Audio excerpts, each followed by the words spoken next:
Ya, teman-teman semua welcome. Ini di acara Living Room. Tapi kali ini konsepnya sedikit berbeda karena saya kebetulan kedatangan tamu, teman baik saya dan juga rekan kerja dari Menara Santosa, yaitu Mas Owi. Ya, selamat. Ya, thank you ya. Thank you Pak. Disempetin waktunya ini. Jadi Mas Owi ini consumer head loan di Region 7 ya Mas ya, di Jawa 2. Nah, namanya juga consumer head loan. Jadi kita hari ini bisa ngobrol banyak dengan Mas Owi ini tentang KPR gitu. Jadi kurang lebih di beberapa episode yang sebelumnya saya tuh banyak sharing alasan kenapa orang kok gagal KPR. Kenapa sih yang membuat mereka gagal KPR gitu? Ada yang gagal karena DP, gagal karena angsuran, dan juga gagal karena berkasnya nggak lengkap. Nah, terus beli rumah itu kayaknya kesannya tuh susah banget, repot banget. Itu yang ada di mindset teman-teman semua kebanyakan. Nah, kita sampai bikin di Menara Santosa namanya beli rumah nggak pakai mikir. Jadi pengen kita ya sebenarnya mikir sih, tetapi kita persiapkan jauh-jauh hari sehingga pada saatnya nanti terasa ringan dan seakan-akan tidak pakai mikir gitu. Intinya sebetulnya seperti itu. Nah, buat teman-teman semua ini juga kita akan dengar juga kira-kira apa saja nih yang perlu dipersiapkan oleh teman-teman semua yang ingin beli rumah melalui sistem KPR. Silakan Pak. Siap, terima kasih Pak Herman. Pertama-tama thank you buat Menara Santosa untuk project-projectnya yang luar biasa, sudah kerjasama dengan Mandiri KPR. Kita banyak nasabah-nasabah kita yang dibantu untuk mewujudkan rumah impiannya, salah satunya di project-project yang dikelola oleh Menara Santosa. Thank you banyak Pak Herman. Jadi kita sudah kerjasama dengan Menara Santosa udah beberapa tahun ini, dan kita sangat happy karena Pak Herman dan Menara Santosanya setiap tahun ada project-project baru Pak. Jadi pilihan dari nasabah kita untuk memilih properti ini menjadi terpenuhi gitu kebutuhannya. Nah, tadi kalau bicara rumah yang disampaikan Pak Herman, rumah ini. Tapi sebelum itu mungkin kita bisa sedikit remind ke teman-teman semua bahwa rumah itu sekarang menjadi sangat-sangat penting ya, terutama di saat pandemi seperti saat ini. Betul Pak. Kalau kita sekarang dengar work from home, terus ada nanti apalagi belajar dari rumah. Jadi seakan-akan semua kegiatan itu semua terpusat di rumah. Kembali di rumah. Nah, sayang banget buat teman-teman yang belum punya rumah. Betul, setuju. Kita pengen ngasih tahu ke teman-teman semua bahwa rumah itu jangan tunggu nanti dan juga kesannya nanti dulu masih muda kayak gitu. Betul, setuju. Nah, kalau dari Bank Mandiri seperti apa? Jadi kalau misalkan kita lihat rumah ini kan sebetulnya dreams atau impian dari semua orang. Pasti someday harus punya rumah. Ini pasti semua orang punya prinsip pengen punya rumah. Nah, dari sini Bank Mandiri ini sudah melihat bahwa rumah ini bukan hanya sebagai dreams atau mimpi, tapi sebagai kebutuhan yang pastinya itu sangat-sangat diperlukan. Kebutuhan pokok, betul Pak. Nah, gimana caranya untuk dapetin rumah? Mungkin banyak orang yang berpikir, untuk dapetin rumah saya perlu 5-10 tahun lagi untuk nabung. Ataupun ada juga mungkin sekarang milenial, saya masih sama orang tua, saya udah ada rumah, masih sama orang tua.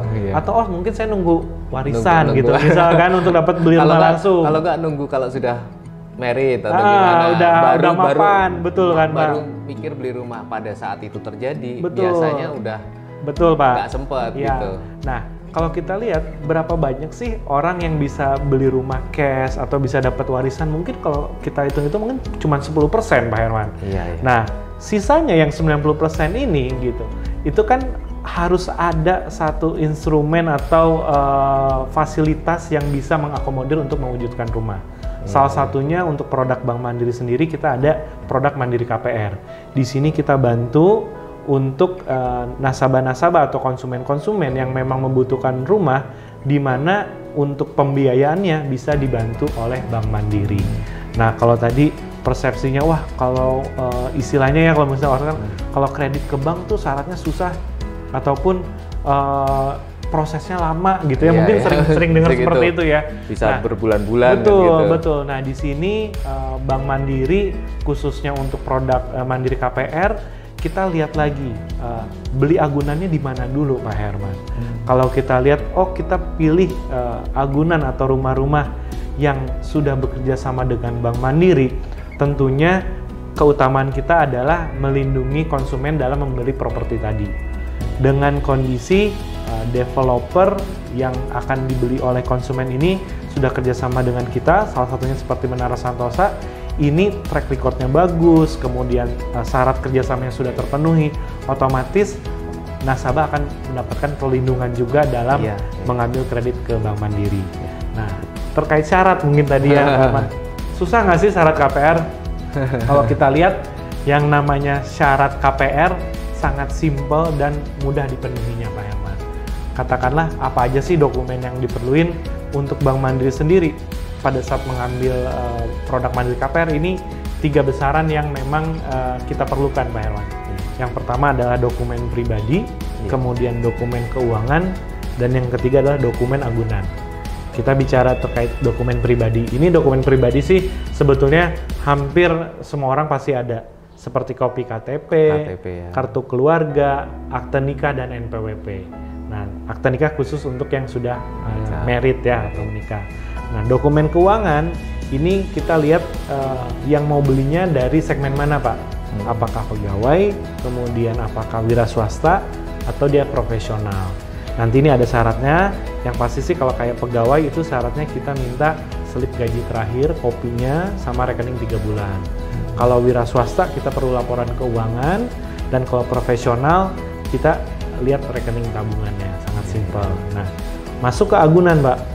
Kalau pilihannya di proyek-proyek kelolaan Menara Santosa, ini kita cukup surat penawaran harga rumah yang dikeluarkan oleh Menara Santosa, dan itu dijadikan sebagai dasar untuk kita melakukan penilaian agunan. Seperti itu, Pak Herman. Iya, iya. Oke, sekarang kita ngomongin yang pertama tadi kan data pribadi ya. Betul, dari betul. Nah, dari Bank Mandiri sendiri nih, kira-kira kan pasti punya data nih. Berapa persen sih yang single, kemudian yang sudah berkeluarga, dan apakah itu menurut data gimana? Baik. Tingkat kesuksesannya seperti itu. Kalau saya lihat dari data portfolio di kita, Pak Herman, untuk katakanlah untuk pencairan di periode kemarin, periode 2020 tahun lalu, itu kita segmen berdasarkan data yang masuk di kita paling banyak itu adalah segmen employee, segmen pegawai, di mana limit KPR yang diambil itu di bawah 1 miliar dengan harga rumah range-nya di antara 500 sampai dengan 1,5 miliar. Itu yang paling banyak. Paling banyak, betul. Paling banyak. Kalau dari sisi employee yang maju ke kitanya, itu kebanyakan yang memang sudah berkeluarga. Sudah kenapa ya? Orang kalau beli rumah kebanyakan terus mikirnya nanti aja nunggu kalau sudah berkeluarga kan. Betul. Atau mungkin kebanyakan berpikir seperti itu atau gimana? Sepertinya seperti itu, Pak Herman. Jadi kalau saya lihat pada saat mereka masih single gitu ya, mungkin masih mengandalkan sama orang tua. Saya sama orang tua. Takutnya kalau sendiri yang ngurus rumah atau merawatnya masih berpikir harus sendiri, padahal enggak ya, Pak ya. Padahal kalau sekarang kalau kita lihat mau sendiri atau mau udah berkeluarga punya rumah di Menara Santosa ini udah ada servis yang bisa ini ya, Pak ya. Sebetulnya mindset dari orang-orang sebetulnya harusnya mulai berpikir bahwa membeli rumah itu ada baiknya kalau kita prepare, walaupun kita single maupun belum menikah pun itu sudah perlu kita pikirkan, karena semakin kita lebih muda, semakin biayanya juga semakin rendah. Setuju, Pak Herman. Gitu kan? Betul. Pastinya kan ada biaya-biaya seperti asuransi, betul. apa gitu. Jadi kan. kalau menyambung tadi Pak Herman yang disampaikan bahwa apa sih benefit kalau mengajukan KPR di saat usia yang lebih muda gitu ya, Pak? Kalau kita lihat dengan semakin muda usia pada saat ngusulin KPR, itu chance untuk mendapatkan angsuran lebih rendah itu bisa terjadi. Kenapa bisa rendah angsuran? Karena setting jangka waktunya bisa juga panjang. Iya, semakin kita muda, betul, semakin panjang. Waktunya bisa panjang. Katakanlah ada contoh nasabah employee ngajuin KPR usia 20 tahun. Ini di stretching sampai 25 tahun pun masih bisa Pak Herman. Gitu karena ya. mungkin pada saat employee dia pensiun usia 56. Iya. Katakanlah sekarang usia 20, kita tambahin 25, 45 gitu. Iya. Masih produktif betul usianya. Dan pastinya dengan diperpanjang jangka waktunya panjang, berarti angsurannya juga makin ringan. Angsuran ringan, limit bisa lebih besar. Limitnya juga bisa lebih besar. Jadi sebetulnya mindset ini yang teman-teman perlu pikirkan. Betul. Beli rumah jangan waktu udah di 40, 50 baru beli rumah, itu kan waktunya pendek. Betul. Karena waktunya pendek berarti angsurannya ya jadi tinggi. Betul. Gitu. Kalau kita bicara KPR tadi, usia muda itu sangat-sangat fleksibel. Jangka waktu bisa di stretching panjang, kemudian secara kedepannya masih ada chance untuk kenaikan gajinya gitu kan. Ini dari sisi bank juga akan happy untuk prosesnya Pak. Iya. Selain itu, karirnya kan juga masih panjang, nanti bisa naik. Angsurannya juga bisa sebetulnya ya, kalau kita mau berpikir panjang bahwa angsurannya bisa makin ke depan makin ringan, makin ringan. Setuju Pak. Karena pastinya kan pendapatan kita juga makin naik, karena karir kita juga naik, plus juga nilai uang yang inflasinya kan juga perlu kita pertimbangkan juga. Jadi kadang-kadang ada saya punya case nasabah gitu ya di kita, benefit saya ngambil KPR apa gitu kan. Nanti kalau saya udah ngangsur, saya bayar angsuran pokok, saya bayar angsuran bunga gitu. Nanti apakah rumah ini bisa turun harganya? Nah, ini ada pertanyaan seperti itu, Pak. Nah, saya sempat jelasin, Pak. Saya sempat menemukan banyak case seperti ini. Saya bilang, Bapak Ibu, kalau Bapak Ibu ngangsur pokok plus bunga gitu ya, dengan rumah yang Bapak beli pada saat lunas, saya jamin rumah yang Bapak Ibu beli itu nilai agunannya, nilai rumahnya itu pasti naiknya berkali-kali lipat gitu. Bahkan mau jual pun belum tentu mau gitu. Ada sampai di situ harus perlu bukti dulu gitu. Pastinya kan jarang sekali yang namanya kita dapetin suatu nilai properti, terutama untuk hunian, dalam tanda petik ya pastinya yang sudah pastinya terpilih, yang apalagi yang sudah bekerja sama dengan Bank Mandiri. Itu kan sudah surat-suratnya lengkap, konsumen beli itu udah aman lah gitu. Betul, setuju Pak. Pastinya kalau surat-suratnya lengkap, barangnya oke, sudah legal semuanya lah gitu, pastinya jarang banget, dan boleh dibilang saya nggak pernah lihat properti itu setahun 2 tahun tuh harganya turun, tuh nggak pernah saya ketemu kayak gitu. Naik ada gitu. Pasti Pak, pasti. Naik ada. Jadi beli rumah ditunda-tunda itu sebetulnya makin ditunda juga Pak, pasti makin mahal gitu, makin nggak kebeli gitu. Setuju Pak. Jadi memang nasabah ini dengan kita sampaikan, oh ini katakanlah Menara Sentosa dengan proyek-proyeknya sudah bekerja sama dengan kita, ini di sini kita bantu calon pembeli juga Pak, dalam arti calon pembeli tidak usah terlalu memeriksa gitu ya. Apakah legalitas usahanya udah diperiksa sama Bank Mandiri apakah gitu. Perizinan udah keluar. Sebetulnya nggak usah sedalam itu. Karena dengan udah ada kerjasama dengan Bank Mandiri, kita juga sudah melakukan analisa legalitas usahanya seperti apa, masih berlaku atau tidaknya, dan itu menjadi salah satu keunggulan kalau orang membeli melalui sistem KPR di KPR kan gitu. Jadi perizinan juga kita akan cek lagi gitu. Nah di sini kan secara safety-nya dari calon konsumen ini bisa terwujud. Nggak usah pusing-pusing ngecek sendiri apa segala macam. Buang-buang waktu ya nantinya ya. Kalau ini kan udah ada, informasi udah kerjasama dan pembangunannya berjalan gitu. Kemudian promo-promo yang menarik bisa kita kerjasamakan ya Pak Herman ya, itu bisa jadi opsi menarik buat calon. Itu tadi salah satu keuntungan dari kita menggunakan pembelian dengan KPR. Jadi, nah kalau dari Bank Mandiri sendiri, dari data nih Mas, kira-kira yang sudah beli ini, pastinya tadi kan kita dengar kebanyakan employee atau pegawai, kebanyakan juga sudah yang berkeluarga. Nah, kalau tadi kita bicara keunggulan atau keuntungan kalau beli sebelum married atau sebelum berkeluarga, memang ada nggak keuntungan kalau beli sesudah married gitu? Oke, kalau bicara benefit baik itu sebelum married atau sesudah married untuk beli properti pasti ada untungnya Pak. Iya. beli properti, saya belum pernah nemuin beli properti sekarang bulan depan harganya turun, jarang Pak. Nggak ada Pak, pasti naik. Nah, tadi kalau keuntungan beli properti setelah merit, yang pertama adalah pemanfaatan dari kebutuhan ini udah langsung jadi Pak, dalam artian kalau dulu belinya waktu kondisi single misalkan, beli lewat KPR, nanti pada saat berkeluarga, kalau nggak cukup, rumahnya berarti kan harus dijual lagi, beli lagi, lunasin, nanti beli lagi lewat KPR lagi dengan rumah yang lebih besar. Tapi kalau benefit sudah berkeluarga, ini kita bisa milih mana rumah yang sesuai dengan kebutuhan setelah berkeluarga. Katakanlah sudah punya 2 anak, maka kita cari rumah dengan 3 kamar. 3 kamar. Atau kita sesuaikan dengan tipenya. Nah, di sini pun sudah pasti dengan pembelian lewat KPR ini bisa menyesuaikan sesuai limit kebutuhan dengan dia menyiapkan DP yang harus disiapkan. Jadi lebih tergali lagi tipe rumah atau bangunan seperti apa yang dibutuhkan apabila. Tapi banyak juga di tempat kami memang kalau yang single itu beli memang untuk kepentingan dia pribadi ya. Walaupun nanti sudah berkeluarga, kan properti yang dia miliki ini bisa dia sewakan sebagai passive income, tambah-tambahan gitu juga bisa. Dan tapi banyak juga yang beli langsung beli minimum 2 kamar. 2 kamar ya. Seperti itu. Jadi memang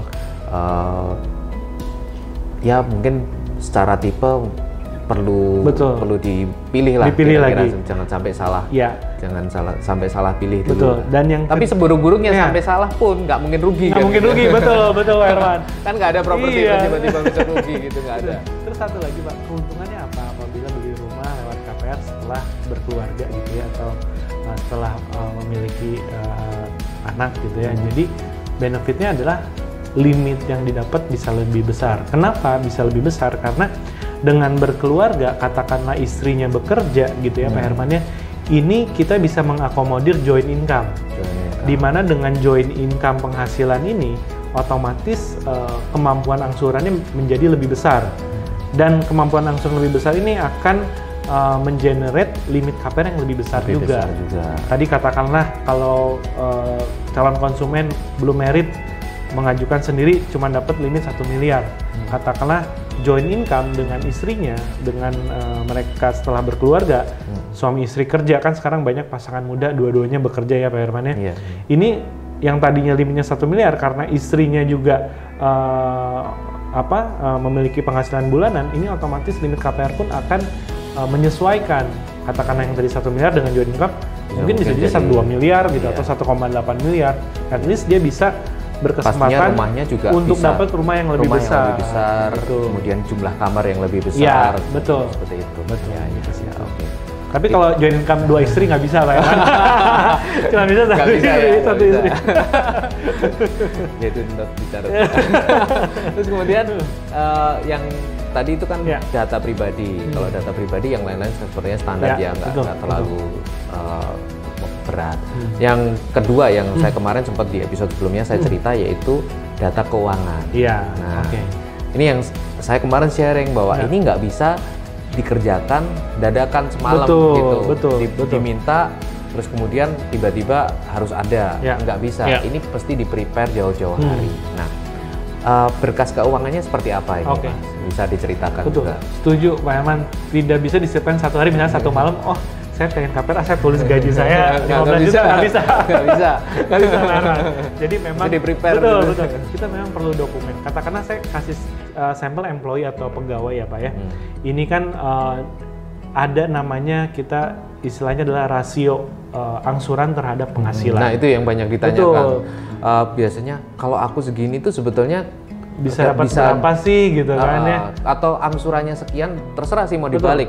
Mau pendapatannya dulu, terus kemudian angsurannya berapa, atau angsurannya berapa, pendapatannya harus berapa. Gitu. Kira-kira perhitungannya gimana? Jadi kalau bicara simpelnya kita, rasio angsuran terhadap penghasilan itu kita cukup longgar.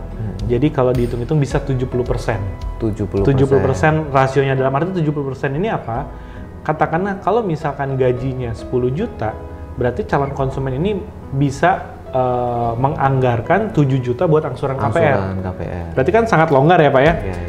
Gaji 10 juta, 7 juta bisa dialokasikan untuk bayar angsuran rumah, which is 3 jutanya itu buat kebutuhan sehari-hari gitu. Iya. Nah, ini kita ada tiringnya. Nah, maksimum itu sampai 70%. Maksimum. Betul. Yang normalnya berapa? Normalnya di 50%. 50%. Gaji 10 juta, maka Angsurannya spare-nya 5 5 juta gitu. Oke. Nanti kita ada tiringnya. Nah, Jadi misalnya karyawan ini gaji di sekitar oke lah 5 juta gitu. Betul. Berarti angsuran itu aman di angka 2,5-nya. 2,5 juta.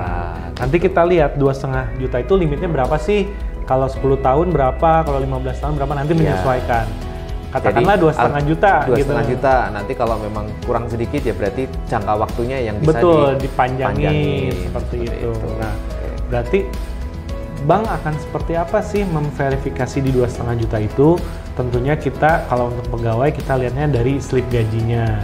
Dari slip gaji terakhir kita lihat bener nggak sih si karyawan ini pendapatan per bulannya 2,5. Kita lihat slip berapa gajinya. Bulan terakhir itu? Itu bulan terakhir aja, Pak. Oh, bulan terakhir. Slip gaji bulan terakhir. Bulan terakhir. Kita lihat, oh bener nih gajinya 4 juta misalkan. Oh di angsuran 2,5 juta masih masuk. Aman gitu kan. Nah, kemudian kita lihat lagi di rekening tabungannya. Rekening tabungan. Nah, tabungannya itu 3 bulan kita lihat. 3 bulan. Jadi kita mintakan rekening 3 bulannya, nanti dari bank manapun. Itu bisa menjadi dasar evaluasi keuangan kita gitu. Nah, selain slip gaji sama rekening tabungan, kita perlu surat keterangan kerja konfirmasi terkait status pegawainya, Pak Herman. Jadi yang saat ini yang bisa kita proses itu dengan status pegawai tetap. Oh, gitu. Ya. Oke. Ya. Jadi kita ulang sedikit tadi syarat yang pasti harus ada. Yang pertama itu kalau kita pegawai kalau kita pegawai kita employee atau pegawai. Karena syaratnya untuk pegawai dan syaratnya untuk wira swasta beda kan. Ada yang beda, betul. Nanti kita coba bicara satu-satu nih. Kalau khusus untuk yang pegawai tadi yang pertama adalah slip gajinya dulu dari bulan terakhir.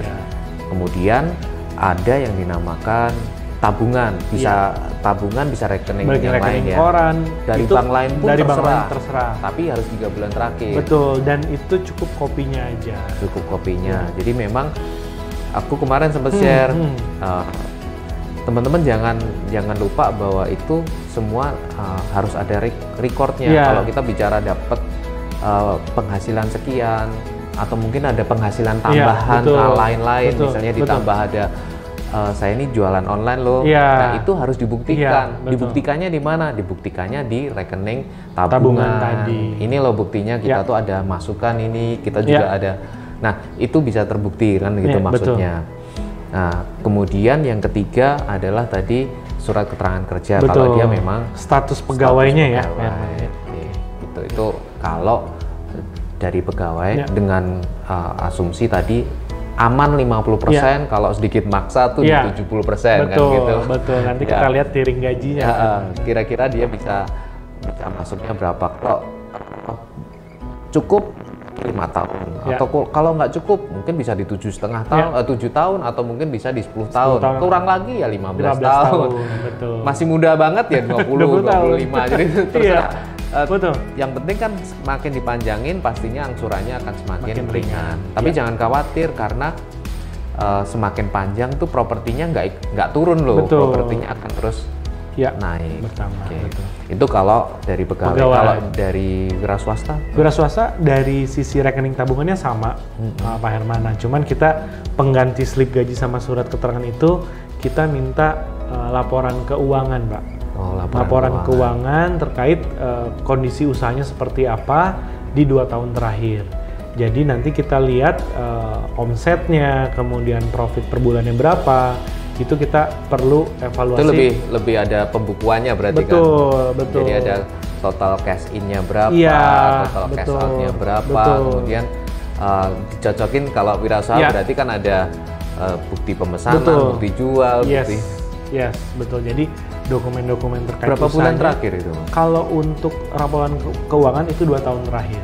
2 tahun terakhir ya? Kita nggak bisa disiapin semalam.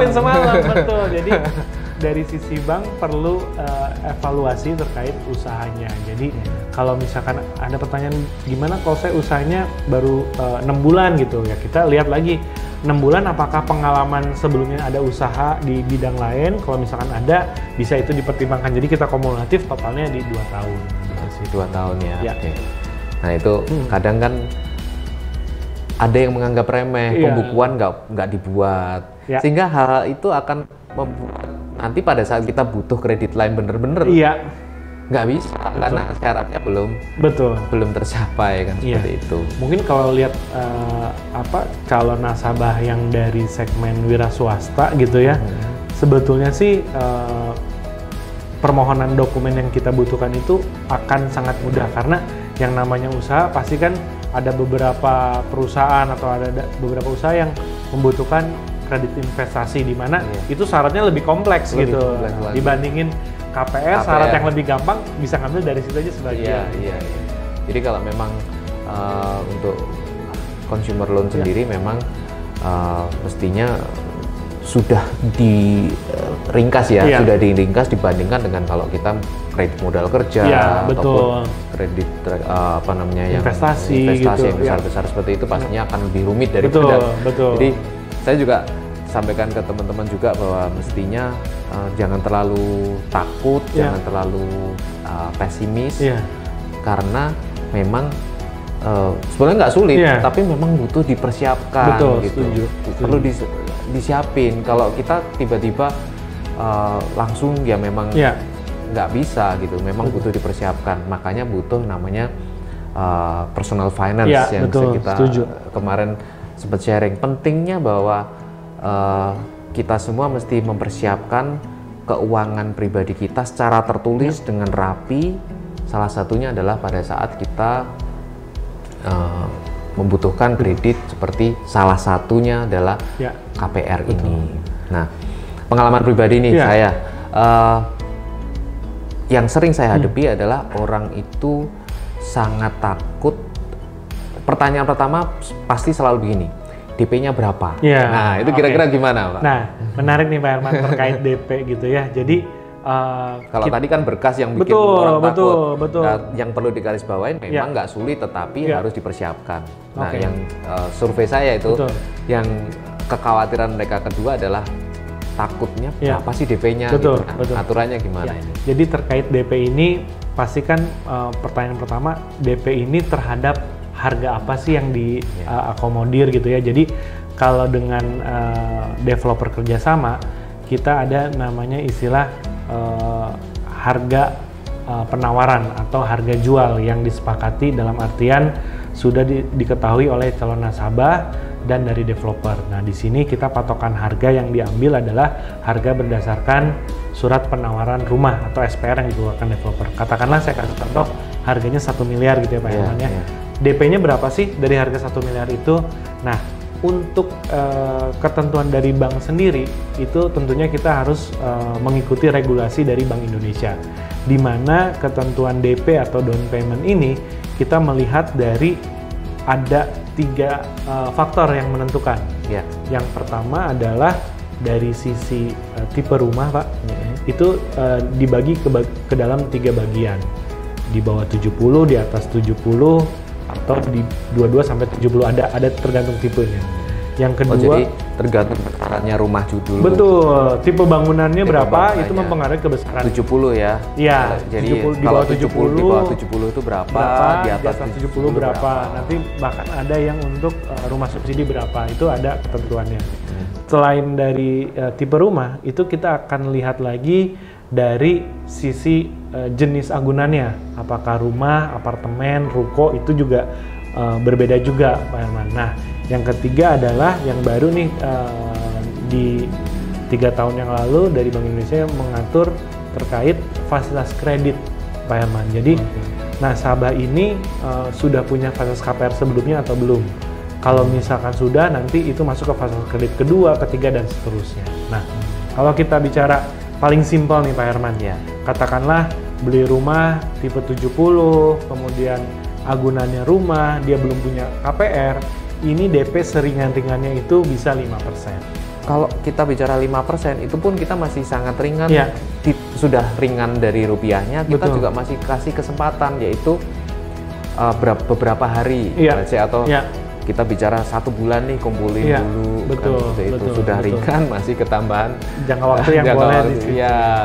Jadi kan nggak misalnya beli hari ini DP harus hari ini, nggak gitu juga gitu. Jadi memang ada dalam waktu yang kita berikan juga. Nah, di Mandiri sendiri Pak, untuk DP ini mungkin sebagai tambahan informasi, DP ini harus ditransferkan atau dibayarkan ke developer. Kalau mungkin kalau dulu itu DP bayar cash gitu ya ke developer masih boleh. Nah, sekarang kalau dari regulasi ini harus ada tercatat di sistem rekening. Intinya kan semangatnya itu adalah ya mau beli rumah ya modal dong, kan gitu. Jangan terus resikonya kalau sebagai developer dan juga dari bank yang kita lihat adalah orang kalau nggak pakai DP sama sekali mau walaupun ini kan sudah ringan banget nih dari 100% ini cuman nyiapin 5 aja gitu. Nah, kenapa semangatnya seperti harus ada DP itu yang pertama kita tuh berurusan dengan orang-orang yang benar-benar komit pengen punya rumah gitu. Jadi memang mungkin butuh ditabung dulu. Jadi lebih menghargai sehingga pada saat nanti menjadi dapat kreditnya juga lebih disiplin dalam pembayaran. Sehingga tidak akan dengan mudah udah nggak mampu macet udah biarin kan nggak seperti itu juga gitu. Setuju Pak Herman, karena kalau kita lihat untuk rumah yang ditinggali atau rumah pertama ataupun end user ini pasti calon konsumen ini akan dalam istilah mati-matian untuk mempertahankan rumahnya. Iya dong. Akan ekstra kerja gitu kan, termotivasi kerja. Ngumpulin DP-nya ya butuh perhatian dan perjuangan. Belum lagi nanti ngurusin KPR-nya juga. Itu butuh waktu paling enggak ya seminggu, paling enggak ngumpulin berkas, kemudian nanti kumpulkan ke banknya. Terus kemudian diajak survei dan lain sebagainya, itu butuh waktu kan. Sangat disayangkan udah di ACC tapi malah kemudian dilepas begitu aja. Betul, seperti itu Pak Herman. Nah itu tadi soal DP kan, DP soal angsuran tadi udah kita sempat bicarakan, yaitu aman itu di 50%. Kalau lebih dari itu ya sampai dengan 70%. Tetapi memang mungkin nanti saya di lain waktu saya akan bisa bagikan kira-kira kalau pendapatannya sekian, kita baginya seperti apa, sehingga apakah nanti ada bagian untuk kebutuhan hidup, berapa persen, kemudian buat cadangan atau tabungan, buat entertainment, kemudian buat lain-lain, termasuk salah satunya adalah investasi jangka panjang yang kita bicarakan hari ini adalah tentang rumah yang aman. Nah, tadi DP sudah, angsuran sudah, kemudian untuk tahun 2021 ini Mas, kira-kira kenapa orang, ini pertanyaan yang simpel banget sih, kenapa kok aku harus beli rumah di 2021 gitu? Kira-kira kalau saya punya nih jawabannya satu-satu, tapi kalau dari Bank Mandiri kira-kira kenapa sih kok ini kesempatan yang paling indah, paling bener untuk beli rumah gitu. Kenapa Mas itu? Pastinya kita kaitkan dengan kondisi pandemi saat ini Pak Herman. Yang pertama kita lihat pembelian rumah itu kenapa harus 2021? Kalau dari sisi bank, dari sisi pembiayaan KPR gitu ya. Kalau kita lihat pricing yang kita keluarkan saat ini masih belum berubah dibandingkan dengan tahun lalu. Katakanlah tahun lalu kita punya pricing di mana pricing ini yang sangat-sangat good offer dan itu masih berlaku setahun sampai dengan saat ini. Karena gara-gara pandemi. Betul. Nah, biasanya Pak, kalau kita dari developer dari tahun ke tahun itu naiknya paling tidak itu udah di 30%. Betul. Nggak tahu kalau di daerah lain Mas. Kalau di sekitar Solo aja ini dari tahun ke tahun itu kan paling tidak udah naik 30%, 30% setiap tahun. Jadi anggap aja 3 tahun yang beli 3 tahun yang lalu tuh udah kayak balik modal gitu. Setuju, padahal utangnya KPR-nya mungkin belum lunas. Betul. Jadi dari sisi pricing ini masih lagi bagus-bagusnya. Kita masih punya pricing untuk khususnya untuk di project Menara Sentosa masih sama dibandingin tahun lalu, di mana kita dalam histori ini paling rendah gitu ya.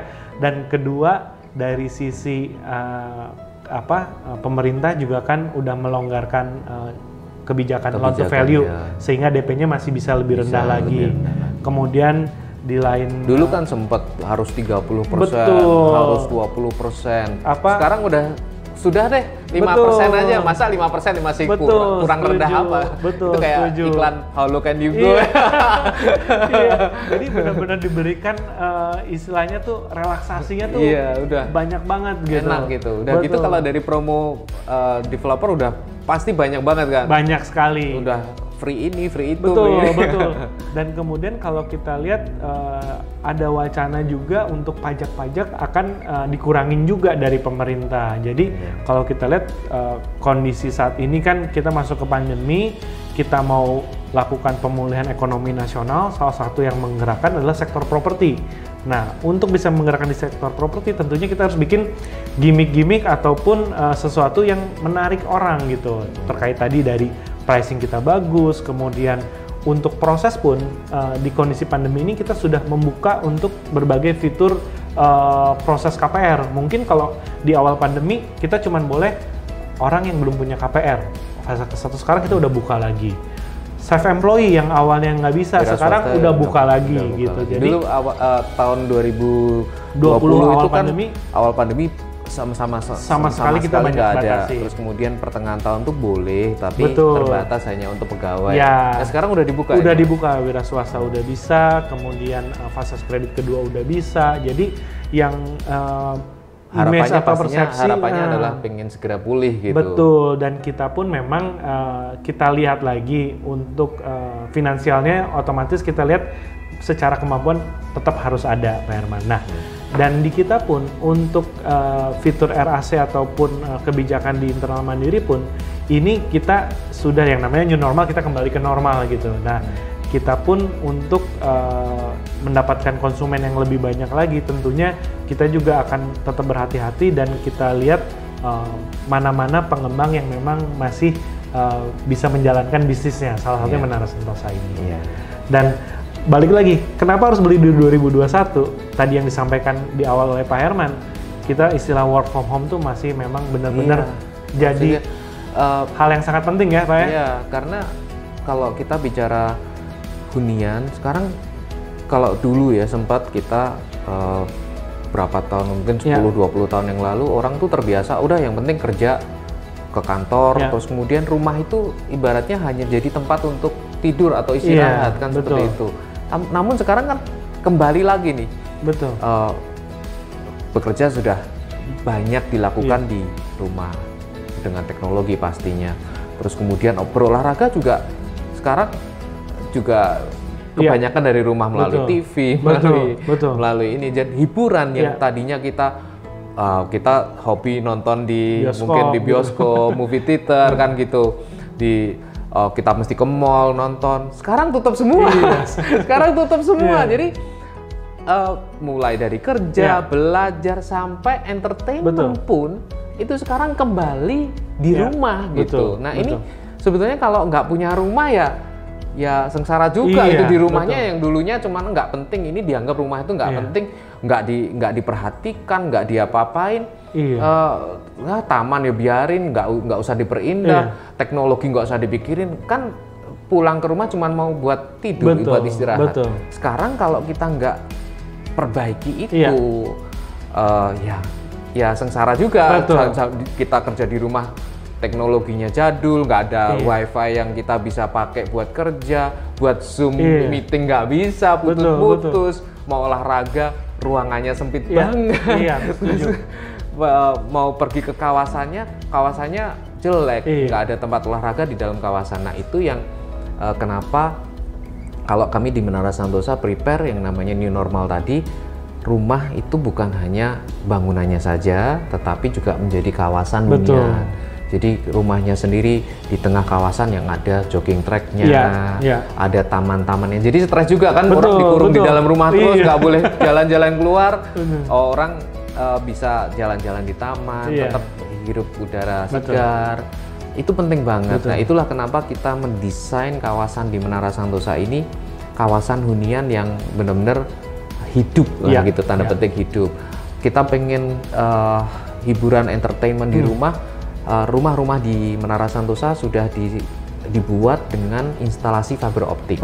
Jadi nanti di dalam rumah itu kalau penghuninya pengen broadband itu internet kecepatannya tinggi, langsung pasang dengan kecepatan tinggi, mau browsing Netflix kah, atau mau Disney dari Plus gitu semuanya ada kan, Disney Plus. Sekarang apa namanya, mungkin jadinya lebih nyaman, kita bisa lakukan kerja juga di rumah, mau streaming, mau pakai video conference, semuanya bisa dilakukan dengan enak dan lancar di rumah gitu. Stres sedikit kerjaan, jalan-jalan di kawasan, tamannya gede, udaranya segar, udah sehat lagi. Jadi lebih green environment gitu. Itu kenapa harus beli rumah di 2021. Belum lagi harganya bukan turun, tapi paling nggak naik seperti tahun-tahun sebelumnya. Peningkatannya kalau tadi dari tahun ke tahun itu kan 30%, ini belum naik seperti itu. Tapi nggak turun sih, kan nggak ada properti turun itu nggak ada gitu.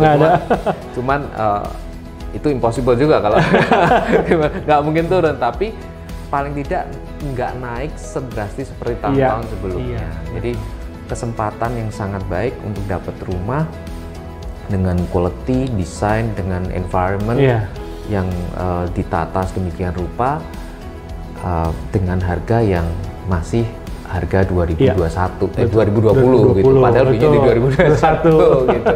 Jadi ini kesempatan dan jawaban juga buat teman-teman kenapa beli rumah di 2021. Dan saya sedikit rangkum tadi yang kita bicarakan, keuntungan membeli rumah melalui KPR adalah salah satunya semakin muda umur kita, pastinya angsurannya akan semakin ringan. Angsurannya ringan, biaya asuransinya juga semakin rendah pula, sehingga jadi kita bisa atur sesuai dengan kekuatan keuangan kita. Kalau nantinya sudah ditunda-tunda, nanti pastinya akan lebih mahal, biayanya juga lebih gede, jangka waktu pinjamannya juga lebih pendek lagi.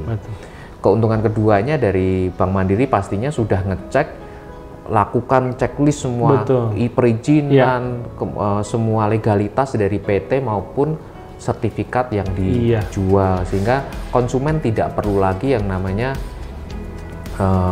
terlalu khawatir melakukan analisa seperti layaknya kalau dia beli rumah cash secara cash. Itu keuntungan kedua. Keuntungan ketiganya pasti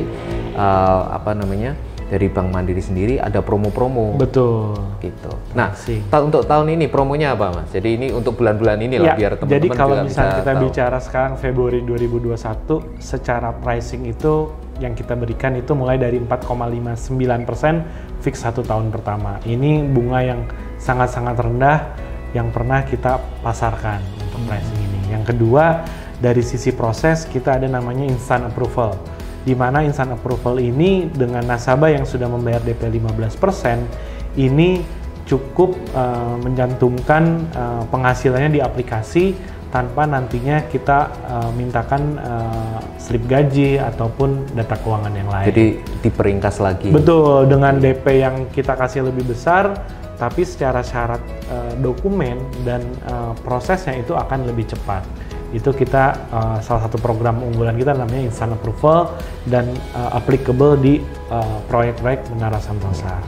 Dan kemudian yang terakhir untuk benefit lainnya, kita ada produk-produk turunan yang bisa dimanfaatkan dengan bentuknya komplement. Seperti misalnya ngajukan KPR ke kita, nanti bisa diberikan komplement seperti kartu kredit, kemudian ada penawaran kredit kendaraan bermotor ataupun produk investasi lainnya.